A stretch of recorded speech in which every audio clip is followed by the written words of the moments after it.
soit, donc on prend, puisque la suite UN convergente, alors pour epsilon est égal à 1, entre parenthèses, il existe n0 appartenant à n, tel que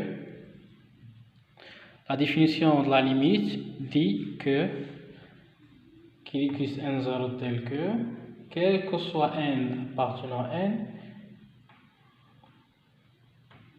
n supérieur à n0 implique que un moins L inférieur à 1. Avec L, c'est la limite. Hein. L est égale limite de n puisqu'il est convergente. Voilà. Donc,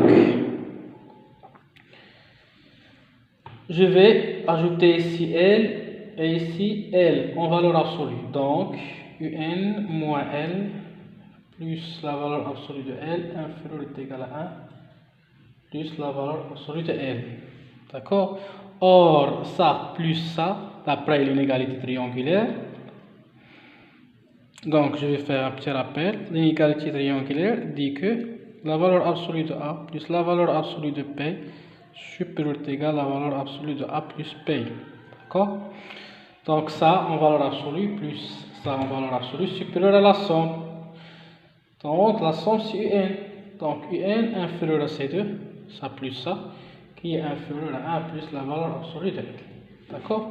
Donc, quel que soit N dépasse N0, on a UN inférieur à ça. Je vais nommer ça M1. D'accord? Donc, c'est bon pour le moment. Donc, pour N supérieur à N0, UN inférieur à M1. Donc, on efface le tableau pour continuer la solution.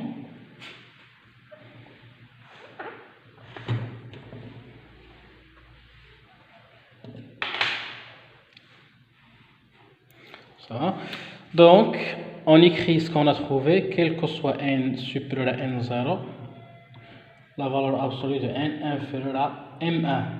D'accord? L'objectif, ou bien mon objectif, c'est de montrer que pour tout n appartient à n, la valeur absolue de en inférieure à quelque chose. D'accord? Mais j'ai ça pour n dépasse, ou bien n supérieur à n0, j'ai la valeur absolue inférieure à m1. Mais j'ai un problème avec U0, U1, jusqu'à UN0.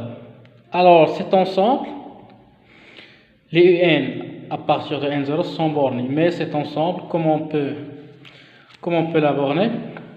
Donc, ça, c'est un ensemble fini. D'accord? Donc, je prends le max. Je vais la nommer A.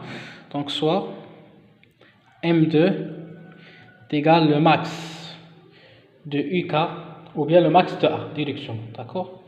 Le max de cet ensemble. Donc, les premiers termes sont inférieurs à M2. D'accord? Puisque M2 c'est le max. Et les autres termes sont inférieurs à M1. Donc, si je prends le max de M1 et M2, donc tous les termes seront inférieurs à ce max. Donc, posons M est égal le max de M1, M2. D'accord?